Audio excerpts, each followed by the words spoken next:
से जुड़े ढेर सारे सवाल भेजे हैं, उनके जवाब देने के लिए हमारे साथ एक खास मेहमान जुड़ चुके हैं, major doctor Amit Sharma ji. Sir, आपका बहुत बहुत स्वागत है।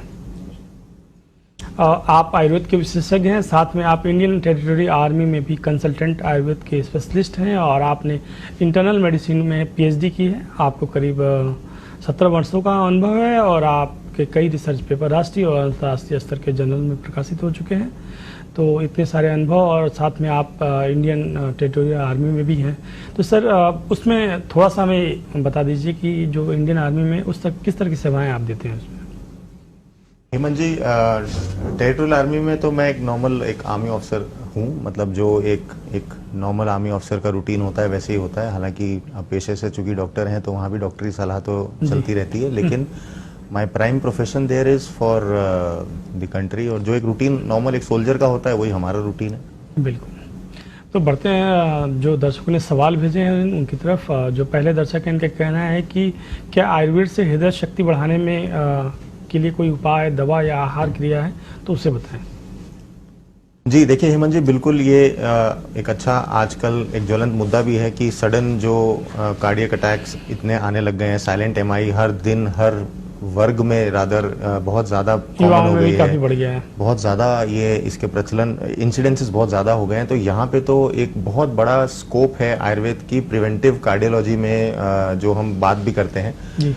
क्योंकि ना सिर्फ पेशेंट को ये समझना चाहिए कि दवाओं पे ना आश्रित रहें। वो एक सेट पैटर्न होता है कि थक्का ना जमे, उसके लिए तो वो जो गोलियां दवाइयां वो तो हैं जो वो तो खा ही रहे हैं, लेकिन एक दिनचर्या के तौर पे उसको क्या करना है, क्या नहीं करना है, क्या खाना है, क्या नहीं खाना है, चिकनाहट से दूर रहना है, रेगुलर नियमित व्यायाम करना है। इन सब के अलावा आयुर्वेद में तो पूरा खजाना है कि जहाँ पे हम हृदय को मजबूती देने वाले कई सारे आहार विहार, कई सारी जड़ी बूटियां ऐसी तमाम है। कुछ अगर मैं एग्जाम्पल देना चाहूँ, अर्जुन का काढ़ा आप सब जानते हैं, अर्जुन की चाय आप लोग सब जानते हैं, वो तो सब है ही, लेकिन उसके साथ साथ आपको ये ध्यान रखना पड़ेगा कि अर्जुनारिष्ट नाम की जैसे जो मेडिसिन होती हैं, मैं हमेशा जरूर अपने पेशेंट्स को प्रैक्टिस में ये बोलता हूँ कि बिना चिकित्सीय सलाह के कोई दवाई ना लें। चिकित्सीय सलाह बहुत आवश्यक होती है क्योंकि उसका डोज, उसका रूटीन, मैं यहाँ पे सिर्फ एक नाम जरूर बता रहा हूँ, लेकिन इसके पीछे कहीं ये मेरा सेल्फ मेडिकेशन के प्रति थोड़ा सा जागरूक करने का भी मेरा वो है कि सेल्फ मेडिकेशन से बचें। तो दवाइयों के तौर पे तो असंख्य दवाइयां हैं जो आयुर्वेद में हैं ही, और खान पान में जो आपको ध्यान रखना चाहिए, चिकनाहट वाले खाने आजकल जो फास्ट फूड्स हैं या जो इजी टू कुक फूड्स हैं, जो पैक्ड फूड्स हैं, गर्म पानी में डालो और तुरंत वो बन जाते हैं, रेडी टू सर्व हैं, उन सब से हमें जरूर बचना चाहिए। और डेफिनेटली नियमित व्यायाम, योगा, चाहे थोड़ी बहुत रनिंग, थोड़ी बहुत स्किपिंग, तो ये सारे आपके दिल को मजबूत डेफिनेटली रखेंगे जी। अच्छा सर, चिकनाई की बात की तो अक्सर ये होता है कि जो देसी घी की बात करते हैं कि खाएं कि ना खाएं, कुछ लोग कहते हैं हेल्दी होता है, कुछ लोग कहते हैं नहीं हेल्दी होता है। तो मान लीजिए जो हार्ट का मरीज है या अबाउट जो लगभग होने वाला है, तो उसके लिए क्या सलाह देंगे इसमें? बहुत ज़रूरी है पेशेंट को ये पहले जानना कि उसके कोलेस्ट्रॉल लेवल्स कितने हैं। अमूमन ये देखा जाता है कि इतनी लापरवाही कई बार मरीज करता है कि सालों साल से दवाइयां तो खा रहे हैं लेकिन अपनी उन्हें कोलेस्ट्रॉल लेवल्स का नहीं पता होता। अगर कोलेस्ट्रॉल लेवल्स सामान्य लेवल पे चल रहे हैं, चाहे वो कार्डियक पेशेंट है चाहे कार्डियक पेशेंट नहीं है, तो भी उसे ये ध्यान रखना चाहिए इन रेफरेंस टू अपने बायोमार्कर्स, मतलब कोलेस्ट्रॉल जिसमें लिपिड प्रोफाइल में और 4-5 मानक होते हैं, उसके साथ साथ अगर वो सब उसकी रेंज में अंदर अंदर है, और अगर घी की क्वालिटी आयुर्वेद शास्त्र के अनुसार, अगर वो अब प्योरिटी एक ऐसा द्योतक है कि वो मरीज को खुद तय करना पड़ेगा कि वो जो खरीद रहा है क्या वो प्योर है कि नहीं है। क्योंकि चिकित्सा के हिसाब से तो शास्त्र में ये बताया गया है कि घी के बहुत औषधीय प्रभाव भी हैं और कई दवाइयों में हम घी के तौर पे उसको प्रयोग भी करते हैं।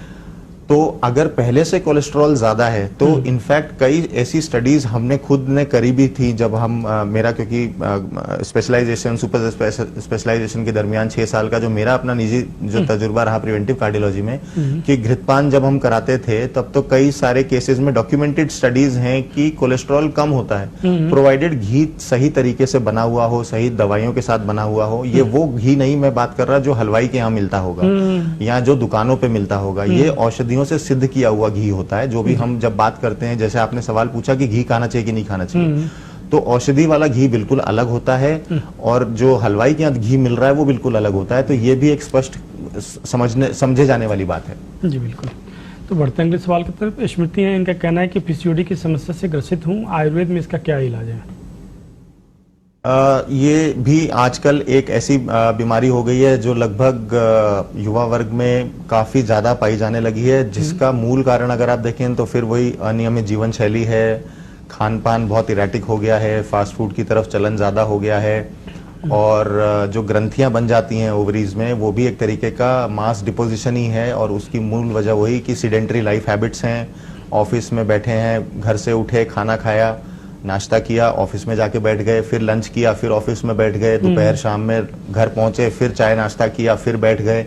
तो ये जो सीडेंटरी लाइफस्टाइल हमारी हो गई, इस वजह से ये सब चीजें आजकल बहुत बढ़ गई हैं। तो इलाज के साथ साथ आप ये समझिए कि कोई भी डॉक्टर, कोई भी वैद्य, कोई भी चिकित्सा पद्धति आपको अगर जो दवाई के तौर पे जो दे रही है उसको तो आप फॉलो करिए ही, लेकिन साथ साथ अपनी जीवन शैली पे प्लीज ध्यान दीजिए। नियमित जीवन शैली की तरफ ध्यान देंगे, प्लस इसके साथ औषधियों का सेवन और आयुर्वेद में बताए गए कुछ विशेष पंचकर्म भी हैं, जैसे कि विरेचन कर्म है, बस्ती चिकित्सा है। ये पीसीओडी को फाइट करने में सक्सेसफुली काफी लाभदायक हैं और कई सारी इसकी रिसर्च स्टडीज भी हैं कि ये क्यूरेबल है, बशर्ते कि सही समय पे पकड़ में आ जाए और रोगी केवल दवाओं पे आश्रित ना हो। पंचकर्म, दवाएं, लाइफस्टाइल, तीनों के सम्मिश्रण को अगर फॉलो करेगा तो जरूर उससे लाभ होगा। बिल्कुल। बढ़ते हैं अगले सवाल की तरफ। दीपशिखा है, इनका कहना है कि मैं अक्सर थकान महसूस करती हूँ, क्या आयुर्वेद में कोई ऐसी चीज है जो एनर्जी को बढ़ा सके?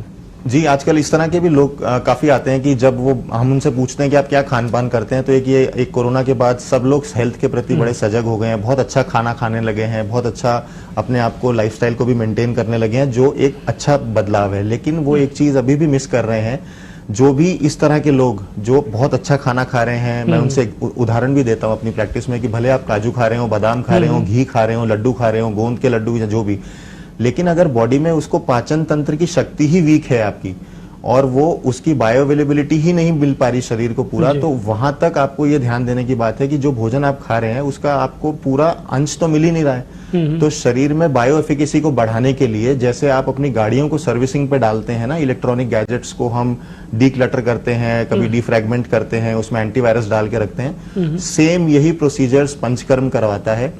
पंचकर्म ऐसा नहीं है कि बीमार हो गए तो ही कराना है, स्वस्थ व्यक्ति भी पंचकर्म का लाभ ले सकते हैं, जिससे बॉडी के ऑर्गन्स की डीप क्लीनिंग होती है, साफ सफाई होती है, तो बॉडी की एफिकेसी बढ़ती है। तो तमाम वो दर्शक जिनकी ये शिकायत है कि सर हम खाना पीना तो बहुत अच्छा खा रहे हैं लेकिन हमारे शरीर में नहीं लगता, तो आप पंचकर्म अपनाएं।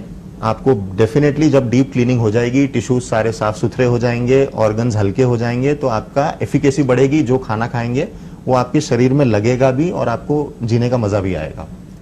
तो उम्मीद करते हैं दीपशिखा जी को जिन्होंने सवाल पूछा था उसका जवाब मिल गया होगा। हेलो डॉक्टर, मैं अब समय होगा छोटे से ब्रेक का। ब्रेक के बाद भी जो दर्शकों ने जो आयुर्वेद से जुड़े सवाल भेजे हैं, हृदय रोगों से जुड़े जो सवाल भेजे हैं, उसके जवाब देंगे मेजर डॉक्टर अमित शर्मा जी।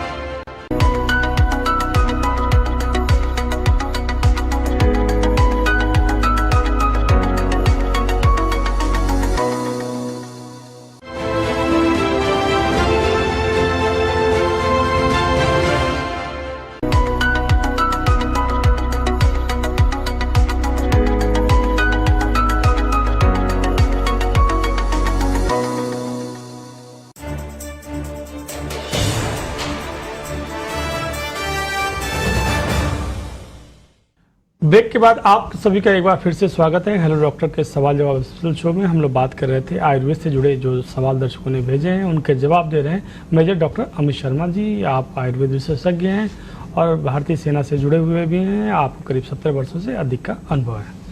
अब पढ़ते हैं सर अगले सवाल की तरफ। जो अगले दर्शक हैं, ये कई सारे दर्शक हैं, इनका कहना है कि मोटापे से परेशान हूँ, आयुर्वेद के जरिए क्या वजन कम करने में मदद मिल सकती है? अगर हाँ तो क्या तरीका है?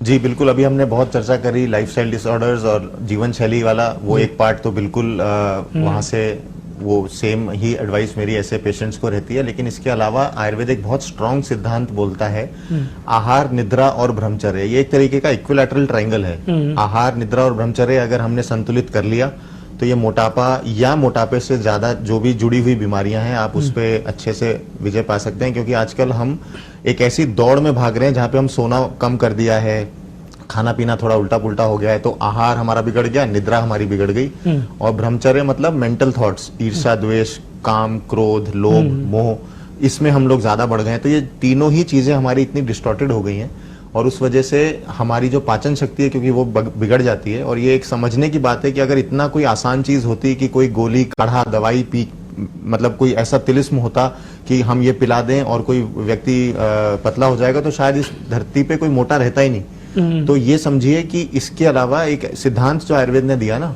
ये आहार, निद्रा, ब्रह्मचर्य और उसके साथ जो हमारा जो पोषण क्रम है, वो अगर हमें समझ में आएगा तो हम उसकी गहराई तक उतर सकते हैं। और जो कहा भी जाता है कि जड़ से अगर काटना है तो आयुर्वेद अपनाएं, योग करें, पंचकर्म करें, सिद्धांतों को समझें, रादर देन शॉर्टकट में जाने की बजाय थोड़ा सा इन्वॉल्व होइए, तो इस तरह की बीमारियों से आप जरूर निजात पा सकते हैं। जैसे कोई मोटा व्यक्ति आता है तो आप उसे क्या सलाह देते हैं, क्या करना चाहिए, क्या नहीं करना? सबसे पहले तो देखने वाली बात यह रहती है कि शायद मोटापे के अलावा कोई दूसरी अन्य बीमारी तो नहीं है या उसकी